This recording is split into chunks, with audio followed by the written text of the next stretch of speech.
A ver, ¿qué es lo que nos hace humanos? ¿Qué fue exactamente lo que nos separó de los demás simios y nos puso en este camino tan particular?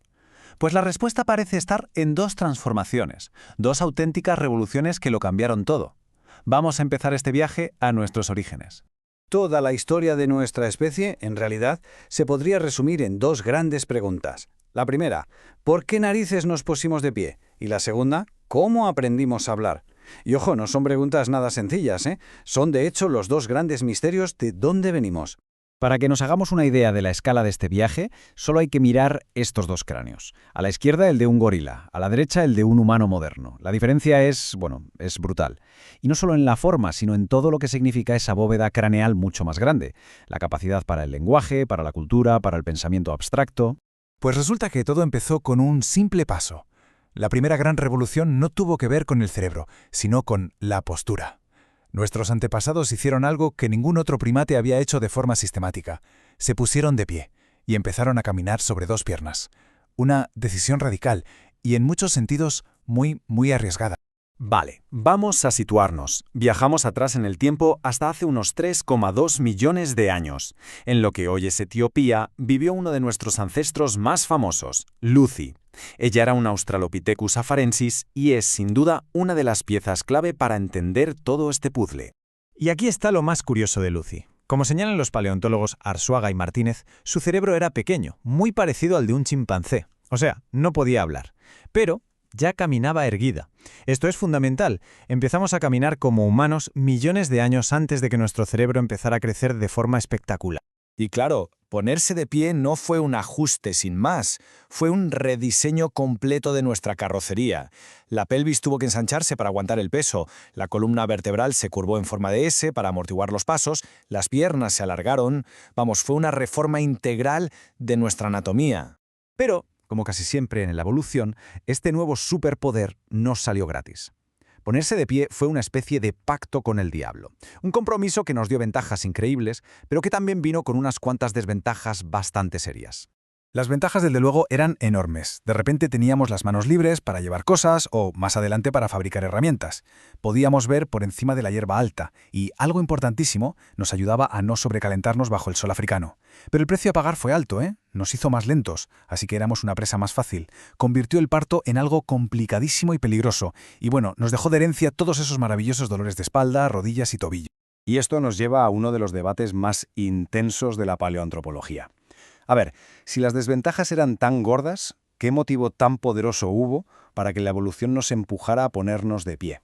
La verdad es que la pregunta sigue en el aire. No hay una única respuesta clara, sino un montón de hipótesis que compiten entre sí. Es como un caso de detectives de hace millones de años, y los científicos siguen buscando pistas para resolverlo. Sobre la mesa tenemos varios sospechosos. ¿Fue para ver por encima de la hierba? ¿Para sudar menos y regular mejor la temperatura? ¿Quizás para poder coger frutos de las ramas bajas de los árboles? O una muy interesante, la de Owen Lovejoy, que dice que fue para que los machos pudieran llevar comida a su familia con las manos libres. Cada teoría tiene sus puntos a favor y sus puntos en contra. La teoría más clásica es la de la sabana. La idea era simple. Los bosques se redujeron, nuestros ancestros tuvieron que vivir en campo abierto y ponerse de pie les ayudaba a vigilar si venían depredadores. ¿El problema? Pues que cada vez se encuentran más fósiles de los primeros bípedos en zonas que, en su día, eran boscosas. Así que esa teoría ya no encaja tan bien. Luego está la idea de Owen Lovejoy, que es fascinante. Sugiere que todo tuvo que ver con un cambio en la estructura social, la monogamia. Según él, los machos que caminaban erguidos podían llevar más comida a su pareja y a sus crías. Esto aseguraba que sus hijos sobrevivieran y, por tanto, que sus genes se transmitieran. Que relaciona directamente nuestra forma de andar con nuestro modelo de familia. Al final, ¿cuál es la conclusión? Pues que muy probablemente no hubo una única causa mágica. La mayoría de científicos piensa hoy que fue una combinación de varios de estos factores. Una especie de cóctel de presiones evolutivas. La investigación, desde luego, sigue abierta. Este puzzle todavía no está resuelto del todo. Y es justo aquí donde la primera revolución, la de caminar, conecta directamente con la segunda, la de hablar. Porque liberar las manos no solo nos permitió coger cosas, sino que fue la primera ficha de dominó que al caer provocó una reacción en cadena que nos llevaría hasta el lenguaje.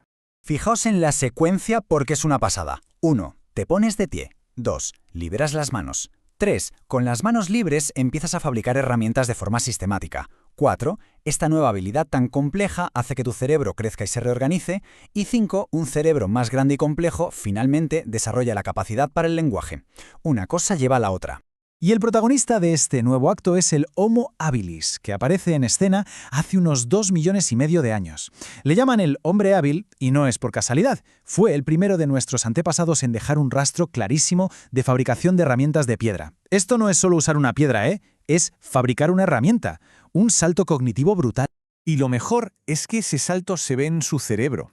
Estudiando las marcas que el cerebro dejó en la parte interior de los cráneos fósiles, se ha descubierto algo alucinante. En el Homo habilis aparecen por primera vez bien marcadas el área de Broca y el área de Wernicke, o sea, las dos zonas del cerebro que hoy usamos para producir y entender el lenguaje.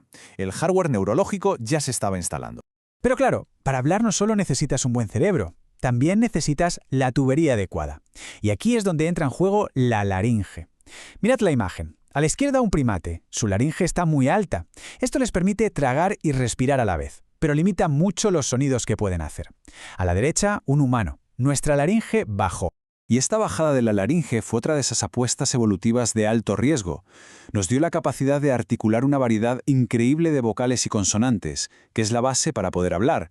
La pega nos expuso a un peligro mortal que casi ningún otro animal tiene, atragantarnos. El hecho de que una adaptación tan peligrosa saliera adelante nos dice una cosa. La ventaja de poder hablar debía de ser sencillamente gigantesca. Y así llegamos a la segunda gran revolución. Si caminar nos abrió un nuevo mundo físico, el lenguaje nos catapultó a una dimensión cognitiva y cultural completamente nueva. Se convirtió en nuestra herramienta definitiva, la que lo cambió todo para siempre. El verdadero superpoder del lenguaje humano se llama doble articulación. ¿Qué es? Pues es algo que parece simple, pero que es increíblemente potente. Por un lado, cogemos un puñado de sonidos que no significan nada, los fonemas como P, A, T, y los combinamos para crear miles de palabras con significado. Y por otro, cogemos esas palabras y, siguiendo unas reglas, las combinamos para crear infinitas frases. Ningún otro animal puede hacer esto. Y el impacto de esto fue total. Con el lenguaje, la información ya no solo se pasaba de padres a hijos a través de los genes, de forma lentísima. Ahora se podía transmitir a través de la cultura, de mente a mente, de una generación a otra. De repente la evolución cultural, que es rapidísima, adelantó por la derecha a la evolución biológica y se convirtió en la fuerza principal que moldea nuestra especie. Así que ahí lo tenemos. Desde empezar a caminar por la sabana hasta conectar nuestras mentes con palabras, estas dos revoluciones nos hicieron quienes somos. Y todo esto nos deja con una última pregunta para pensar de cara al futuro. Si el lenguaje fue la tecnología de comunicación que nos hizo humanos, ¿qué nuevas formas de comunicación que estamos creando ahora mismo definirán aquello en lo que nos vamos a convertir?